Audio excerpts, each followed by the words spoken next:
Go ahead. Turn it up. It's the Record Machine Show with your host, Jimmy Howe.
Ladies and gentlemen, please welcome from the Amplifier Heads, singer, multi-instrumentalist Sal Baglio. How you doing, Sal? I'm good, man. How are you? Pretty good. It's shitty weather here today in South Carolina, but other than that, I'm doing okay. Here too. we got rain. Now, the last time that we spoke on the air was November of 2022, and since then you've released a new album, songs from They Came to Rock. Can you talk about that a little bit? Absolutely, Jimmy. So songs from They Came to Rock is basically a soundtrack record. I was commissioned by a gentleman by the name of Norty Cohen, whom I met through a fellow musician and friend, Jamie Rubin, in 2020. And, Jamie took me into the project. I met Norty. He said, I have this idea about a show about aliens coming to Earth to in search of rock and roll. I said, great. He says, it's called They Came to Rock. I said, do you have a song called that? And he's like, no. I said, I'll be right back. literally, I got off the phone. I went to work. I got back to him that day with that song, and he hired me to write for the show. Now, that was in 2020. It went through a few different changes, and I think it was last year, I'm losing track of time. I re-released a song called Space Cadet, which I wrote for the show. Mm-hmm. I took it, I re-recorded it with my band, and wouldn't you know, Little Steven's Underground Garage picked up on it and became a hit for us. So Norty saw that what happened with Space Cadet, and he asked me to re-record the music from They Came to Rock, and so that's how we got to this record here. I wrote everything except 2 songs on the record. There's a song called Something Went Down that I did not write, and a song called They Heard My Radio. Okay. Which was written by a gentleman named Dave Coleman. It's a great song. I really enjoyed producing it and arranging it for the record.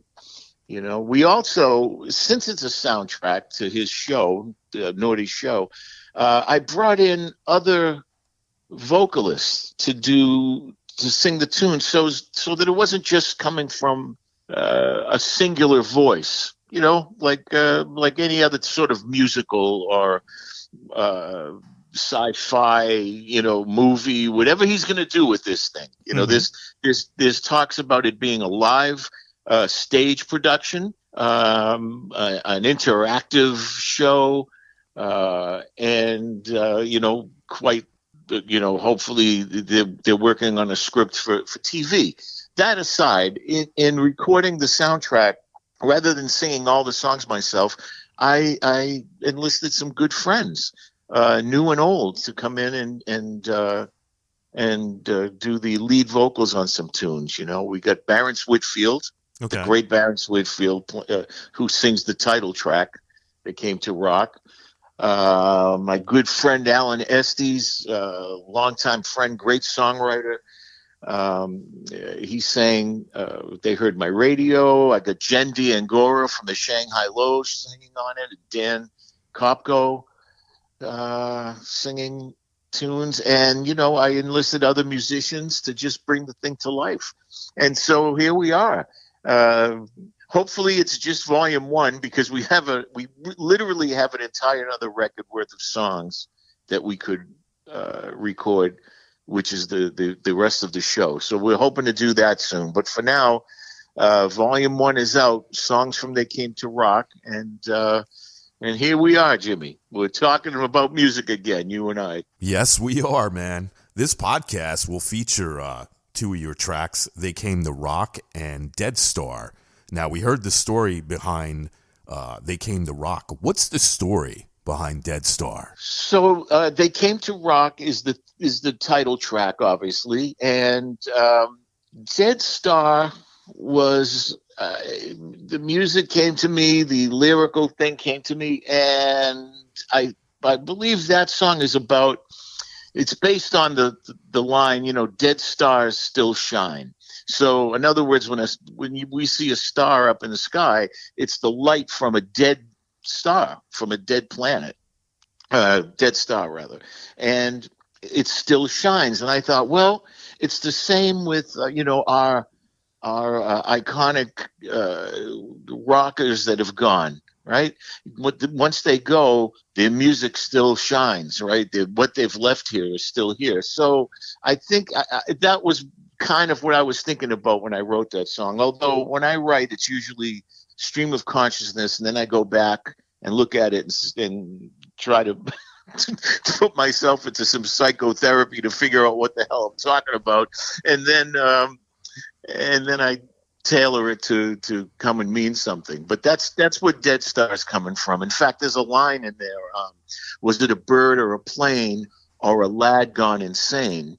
Which is a salute to David Bowie, of course. A lad insane. So Very yeah. cool. So that's the trip on those 2 tunes. You know, it's the They Came to Rock is the theme song, and Dead Star is the end side 1, so to speak, and that's sung by Dan Kopko, and it's about how people that move on, their music lasts forever, and it's still here.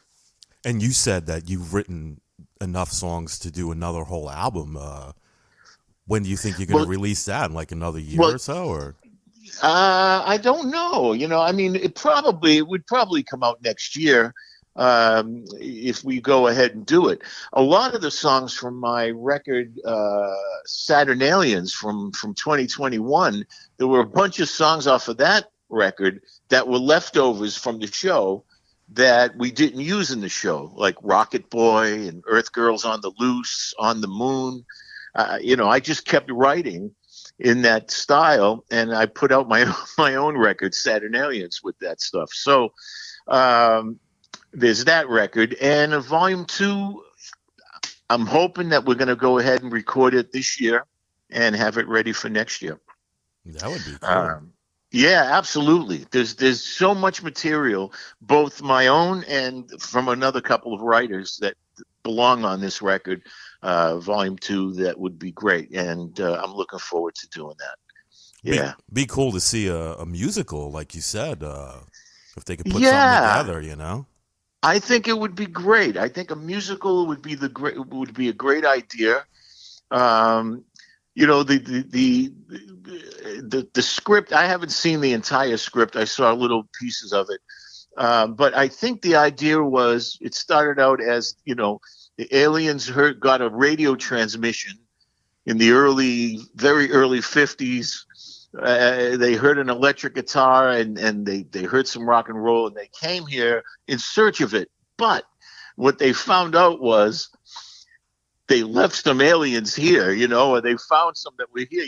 For instance, Jimi Hendrix was an alien, Little Richard, David Bowie, of course, the Beatles, Bob Dylan, Mick and Keith. When you think about it, they're aliens because they were so original. They were so different than everybody, and they changed the course of music, and so that is part of the idea behind it as well. So yeah, it would make a great musical for sure. And I hope that they use both records, and that I'm involved in when it gets put on Broadway, Jimmy. That would be, I hope I'm there. That would be really cool that you got, if all of you guys were there performing it. I know. Listen, I'm just the truth is, really, I'm grateful and humbled that I was, commissioned to do this work, and whatever happens to it, I'm behind it 100%. An animated show might even be cool too. Ooh, that's a good idea. That's even a better idea. You know what I mean? Because you can make like an animated short film or something like that. Do the whole, the whole album, from first track to the end, but like an animated show. I love that. I love that idea. There are some videos to the show.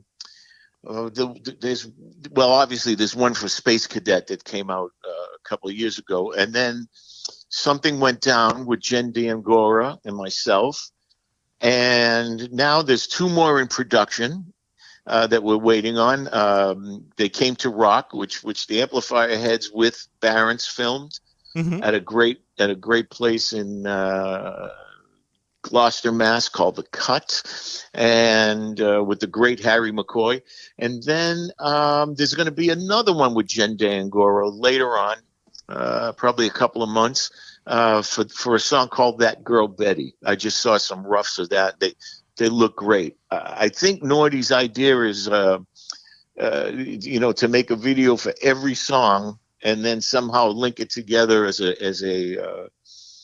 story, But I'm going to hit him with the animation thing, Jimmy. I'm going to tell him about that today when I speak to him.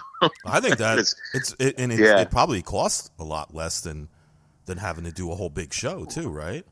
Well, that I don't know. That I have no idea. You're going to get animators. Yeah. But we'll see. Something to look into, though, right? Absolutely. And but we wanted to get the music out because we believed in it, and Norty Cohen, was the executive producer, and he put it in my hands to produce, and here we are. That's awesome. Now, track sequencing, is very important, especially when you do something like this, correct? Correct. We did that. Norty had sent me some dialogue, and I chose where to put it. in between tunes, and I think it links up pretty well. It's an album that, the way people listen to music today is a little disconcerting. It's people listen to 20, 30 seconds of music while trolling the internet. I don't know that anybody sits down with a record anymore. I mean, I'm sure some people do, but the way I did when I was growing up, and I imagine you as well, where you got the new record, you went home, you put it on, and you listened to it from start to finish, and it told you a story, it brought you somewhere, and this record here is made to kind of listen that way. It's not made to listen to 30 seconds of a tune and move on, because you're not going to get the whole experience of it. So I do hope that those who still enjoy, taking a trip, listening to an album, will find this record and enjoy it that way. It's like a Tommy, right? Tommy, Quadrophenia. I mean, even records that weren't the rock opera, so to speak, still had a beginning and end to it. The White Album by the Beatles had that whole record took me from start to finish. It took me all over the place, between those little acoustic ballads and crazy Helter Skelter, all the way to experimental sound art like Revolution Number 9, and then it ended with that incredible ballad of Good Night. So that was a trip. Yeah, the way, it was an album-oriented world at that time as far as music went, We might be back into a singles thing right now or something like that, Seems that way. But yeah, it seems that way. But, I like making albums. It's just,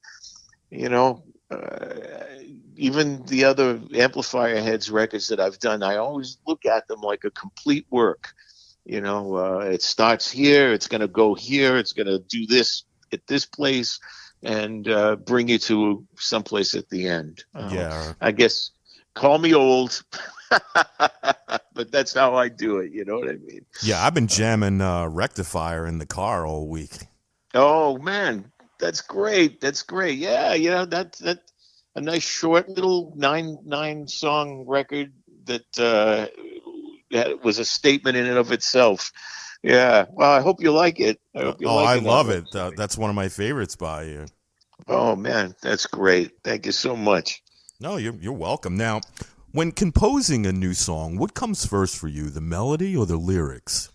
Well, most of the time it's both. And like I'll sit there and kind of feel like that there's something hovering over me. I pick up the acoustic guitar and I'll just start banging out chords, and then some sort of phrase will come to me. And I just build from there, or occasionally I have, now they're in my computer, but I had notebooks filled with titles for songs, ideas like that, I'd write them down. And sometimes I'd pick up my guitar, I'd open the notebook up and just start playing, and I'd see what phrase or what title worked for me with that. And basically that's how it is. I think my best stuff, the stuff that I feel are my best songs that I've written, come to me pretty much complete, both lyrics and music at the same time. And I go back and I might, stitch up something here or there, or change a couple of lines. But for the most part, those are the ones I feel are the best. If I hang with it too long, it starts to feel a little bit contrived or something. That might not be the right word, but if I stay with it too long, I don't feel it's as pure and natural as the way it first came out. But of course, songs need to be, I'll change something along the way, or, maybe I'll add a bridge to a tune. Mm-hmm. At first it was just a couple of verses and a chorus, and think, well, maybe it needs this, But that's pretty much how I do it. For this particular record, it was a little bit different, in is that I had something to look at to say, okay, this is about aliens. It's about rock and roll. So, I had the subject matter there. I still picked up the guitar and just started bashing and singing, but I had a place to start, that's why all the tunes were, in that vein, the ones that ended up on Saturnalians and, I was just rocking in a certain vibe, and I couldn't stop after a while, So, Right. But we put them out on that record. But yeah, that's how it's done. Awesome. Now, what tools or instruments are essential in your songwriting? Well, the first and foremost is the acoustic guitar. That's how I start everything. I usually pick up the acoustic and start banging on it and get my ideas from there. And while I'm doing it, I'm hearing in my head, oh, yeah. I need some rigging electric guitars, and this is going to be great. Or, a dirty, distorted guitar, and this is going to be great. That's pretty much how I do it. I'll lay down maybe a drum loop to get me started before I bring in a real drummer, and work it like that. So that's the most important thing is the acoustic guitar because that's the first instrument. And then I build on that, I put everything on top of it as we go. On many of these tunes on this record, I did play all the instruments. I brought in some great musicians to play. But I enjoy playing all the instruments, the bass and keyboards and whatnot. I like it. I know what I want to hear. But I did ask for a couple of my good friends to add some music. For instance, on Dead Star, my friend Rich Hilton, wonderful keyboard player that I met 40-something years ago. Wow. When my first band was recording in Long Island. He's now keyboard player for the Nile Rodgers band. He's been with him for years. And so when we were doing Dead Star, I gave him a shout and said, I could use some keyboards on this. Do you have any ideas? And man, he sent it back and he just lifted that song right up and out. So, I used Dave Maddox on a few cuts playing drums. Of course, the list of who he's played with is so long, it's crazy. But XTC, Fairport Convention, McCartney, yeah, the list is so large, it's insane. But he lives in my state, and he's a good friend. And I had him come in and play drums on a bunch of tunes. Mm-hmm. Along with Kevin Rapillo, who's the Amplifier Heads drummer, but we used different people to bring out different vibes in the tunes, so it was really a fun record to make. We made it up at a great studio in Gloucester called Bang a Song. And we used Warren Babson, who is my engineer and co-pilot, and it was just a wonderful trip. You getting a lot of airplay in your area? We're getting a lot. Yeah. Right now, They Came to Rock is getting a bunch of it. Space Cadet, we already had a while back, and then something went down, and now They Came to Rock. But there were stations that are playing other tunes. I know that some people are playing Dead Star already. Nice. And they heard my radio. And so it's very cool. It's very, the response is amazing, and it's really made us all so happy because of all the work we put into it. So, yeah, it's great. Radio's being very, very nice to us for sure. Yeah, I love what I've heard so far. I think it's great. Thanks, Jimmy. That's great, man. This is so cool to be back on your show as well. Yeah, I'm glad. I can't believe it's been 2 years already. Well, we'll see. We'll see when I get the next one out, Jim. Hopefully it won't be 2 years, but we'll see. Now, besides being a singer, songwriter, musician, you're also involved in radio, right? Don't you do a radio show yourself? Yeah. So my friend at Wave Radio Boston, my friend Pete Hudson, asked me one time. He said, "Would you be interested in doing like a guest spot on our station. It's an internet radio. I said, sure. Listen, every DJ, fantasizes about being a musician, and every musician thinks of themselves as a good DJ. Right. But they are two different things, as you know, Jimmy. Right. You know what I mean? It's like doing the podcast, doing a show. So I went down. I did it. I think we started last year, and I had a blast. He had a blast, and people seem to dig it. So it's called Rock and Roll Love Letters, Wednesday nights on Wave Radio Boston, 6:00. And listen, I have a ball. I just play the music that I love, and talk about its impact on me, and then we get people to call in and talk about the same with themselves. It's just a great show. We have a great time, and I'm like I said, I'm happy to do it. I started out as a guest, and I haven't left. Well, that's awesome. Yeah. So you have any of the local guys on the show at all? Sure. I have my friends come down, from different bands. The Gypsy Moths and Mark Bell and Linda Viennes from Girl with a Hawk.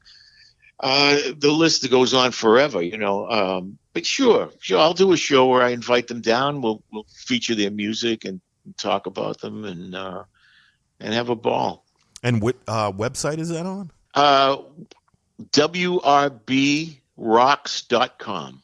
Very cool. Wave Radio Boston. That's what it is. Yep. Awesome. Now, what's next for you? Any upcoming projects or shows in the making? Yeah, well, we got a lot of shows booked for this summer. The Amplifier Heads are going out with Barrence Whitfield. He's going to come up and do a bunch of songs with us. So we'll be doing They Came to Rock, and then a bunch of Barrence tunes, a bunch of Amplifier Heads tunes, and probably a good half dozen of rock and roll tunes that we've all loved, So I think we start that in June, and through August, maybe past that. But that's the big thing that's coming up next, and just working on getting this record out there and the videos made. And having those shows. I think the show is called Barrence Whitfield and Sal Baglio's Giant Rock and Roll Show. So there you go. Very cool. Now, do you have a website that you'd like to promote? The amplifierheads.com. www.theamplifierheads.com. You can find everything there. The shows, where we're playing, where you can get our music, and so that'll be the best place to go. Theamplifierheads.com. And you're also on Bandcamp too, right? Yep. Bandcamp, the Amplifier Heads. All those links are probably on the website as well. So we're on Bandcamp. We're all over the usual places: Instagram, Facebook, all that stuff. Sounds good. Now, is there anything you'd like to mention that we didn't talk about today? I think we covered it all, Jimmy. You're good like that.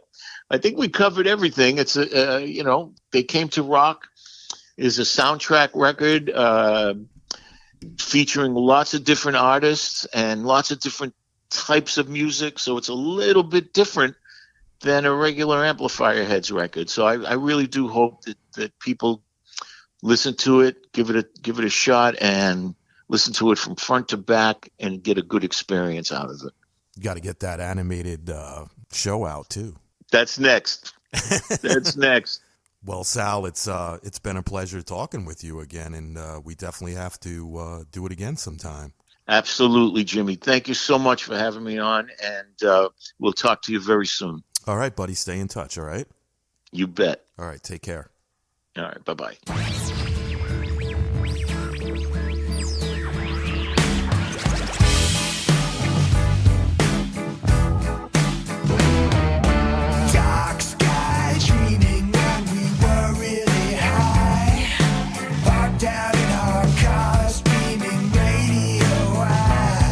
The message long ago sent to you and I.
Machine Show is a weekly radio podcast produced by Jimmy Howell Productions. All rights reserved. For information regarding distribution or adding this podcast to your website, please visit our contact page at therecordmachineshow.com to submit your request. Thanks for listening. See you next time on The Record Machine Show. The Record Machine Show.